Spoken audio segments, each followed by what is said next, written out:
Pendekatan berbasis data dan juga kolaboratif diperlukan untuk memastikan bahwa setiap bagian bergerak menuju tujuan yang sama dan juga menyelesaikan masalah dengan efisien.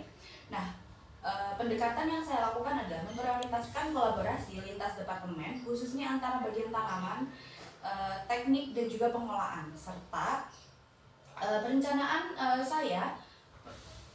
dan juga perencanaan. Saya percaya bahwa sinergi antar bagian akan menciptakan solusi yang lebih komprehensif. Di sisi lain, saya juga akan menerapkan metode kerja berbasis data untuk memastikan bahwa keputusan yang saya ambil sesuai dengan kebutuhan operasional di lapangan. Contohnya dalam mengatasi degradasi lahan, kita perlu mengintegrasikan teknologi precision agriculture untuk memonitor kesehatan tanah dan juga mengoptimalkan penggunaan pupuk serta airnya. Saya juga memastikan program pelatihan berkelanjutan bagi tenaga kerja di lapangan sehingga mereka memahami praktik pertanian yang lebih berkelanjutan dan juga efisien. Dan pendekatan ini saya yakin produktivitas lahan dapat ditingkatkan secara bertahap. Next. Dan juga yang selanjutnya komunikasi yang tidak efektif antar unit dan juga dengan pemangku kepentingan eksternal menghambat eksekusi dan juga kepercayaan. Komunikasi yang jelas dan transparan penting untuk melancarkan operasional dan juga membangun hubungan yang baik. Nah, komunikasi yang efektif dimulai dengan memastikan bahwa setiap unit memiliki pemahaman yang sama terhadap tujuan perusahaan. Untuk itu, saya akan mengadakan rapat koordinasi rutin baik secara fisik maupun virtual untuk memastikan progres kerja, tantangan yang dihadapi dan juga solusi yang diperlukan. Saya juga memanfaatkan teknologi komunikasi modern seperti enterprise collaboration tools untuk mendukung koordinasi antar departemen, terutama yang berlokasi jauh dari pusat operasional. Misalnya dengan menggunakan aplikasi manajemen proyek yang memungkinkan pembagian tugas dan juga melaporkan secara real time. Selain itu, saya juga akan membangun budaya komunikasi yang terbuka, yang mana hal itu setiap karyawan itu merasa nyaman untuk menyampaikan ide, masukan dan juga kendala yang dihadapi oleh mereka saat berada di lapangan. Nah, hal ini tuh penting untuk menciptakan lingkungan kerja yang lebih inklusif dan juga produktif. Baik, selanjutnya. Oke, relasional yang terakhir, hubungan yang kurang baik dengan karyawan dan juga masyarakat memperburuk masalah perusahaan dan meningkatkan komunikasi dan juga penghargaan pada karyawan serta melibatkan masyarakat dalam pengambilan keputusan dapat menciptakan dukungan yang lebih kuat untuk perusahaan. Nah, saya memandang hubungan yang baik sebagai fondasi utama keberhasilan perusahaan. Dengan karyawan, saya akan memastikan adanya program pengembangan kompetensi, penghargaan atas kinerja dan juga komunikasi yang transparan terkait kebijakan perusahaan. Ketika karyawan merasa dihargai, mereka akan cenderung lebih berkontribusi secara maksimal untuk masyarakat sekitar. Saya akan percaya pada pentingnya program CSR yang relevan dengan kebutuhan mereka. Contohnya, perusahaan dapat melibatkan masyarakat dalam program pelatihan keterampilan atau pengelolaan lingkungan yang mendukung kesejahteraan mereka. Hal ini tidak hanya membantu membangun hubungan yang harmonis, tetapi juga memperkuat citra positif perusahaan dengan pemangku kepentingan. Saya juga akan menjaga komunikasi konsisten dan transparan melalui laporan berkala tentang kinerja perusahaan, langkah strategis, upaya mitigasi risiko. Hal ini penting untuk memastikan kepercayaan dan juga dukungan dukungan mereka terhadap visi misi jangka panjang perusahaan. Baik Bu, tadi saya sudah memaparkan hasil kerja saya untuk dalam strategic issues di PT Perusahaan Nusantara Dulu. Untuk penjelasannya tadi sudah cukup bagus ya Mbak Mila. Saya ingin menanyakan beberapa pertanyaan dari yang sudah Anda paparkan. bagaimana Anda memastikan bahwa solusi yang Anda terapkan itu tidak hanya efektif dalam jangka pendek saja, tetapi juga bisa dalam jangka panjang? Bisa dijelaskan? Oke, terima kasih Bu atas pertanyaannya.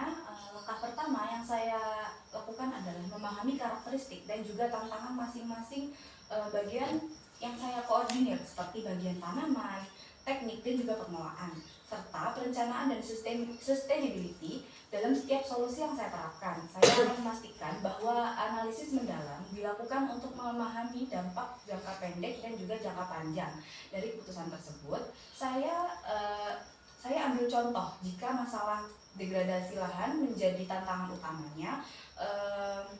Solusi jangka pendeknya mungkin adalah meningkatkan produktivitas dengan teknik tertentu seperti penggunaan pupuk organik. Solusi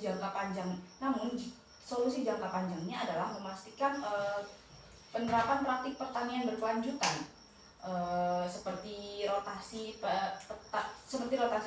tanaman, penggunaan teknik precious agriculture, dan juga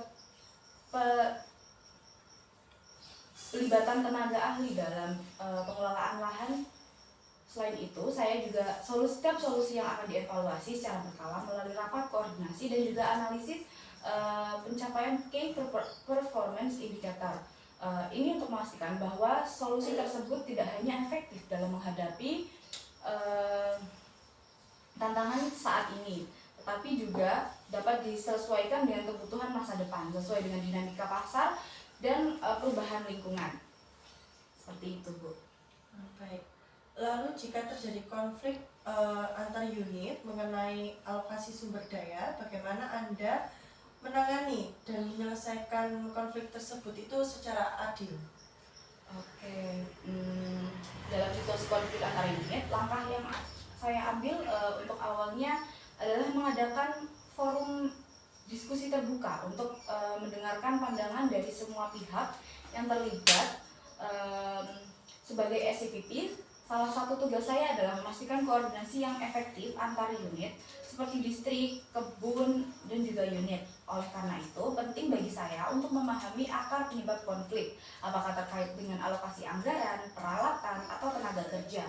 Setelah memahami berbagai sumber konflik, saya akan menggunakan data operasional sebagai dasar untuk membuat keputusan yang transparan. Sebagai contoh, jika dua distrik bersaing untuk mendapatkan alat berat yang sama, saya akan melihat data produktivitas dan juga kebutuhan aktual masing-masing distrik, kemudian memprioritaskan alokasi berdasarkan urgensi operasional dan dampaknya terhadap target ataupun RKAP. Selain itu, saya juga akan memfasilitasi solusi yang bersifat kolaboratif seperti berbagai sumber daya ataupun jadwal penggunaan bergantian.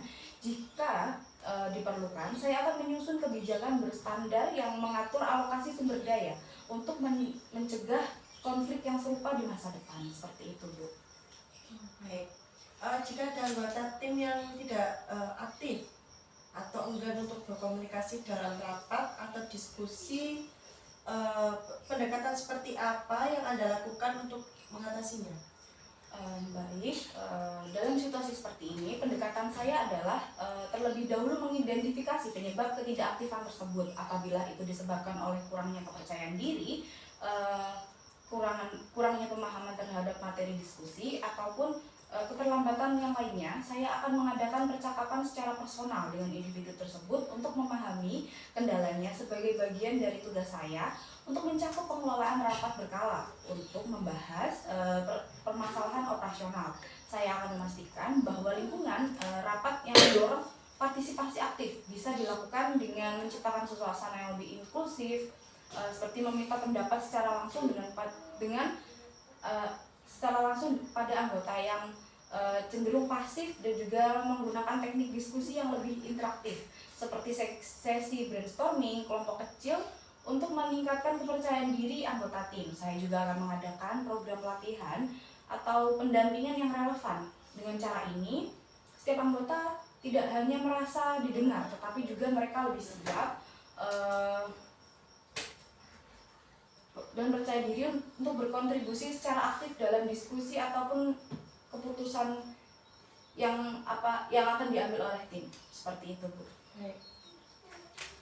Dari penjelasannya sudah bagus, untuk pertanyaannya juga sudah terjawab semua. Jadi saya rasa sudah cukup. Untuk informasi lebih lanjutnya nanti akan dihubungi oleh pihak kami. Terima kasih Mbak Lila untuk kesempatan pada pagi hari ini. Saya tutup. Assalamualaikum warahmatullahi wabarakatuh. Waalaikumsalam warahmatullahi wabarakatuh.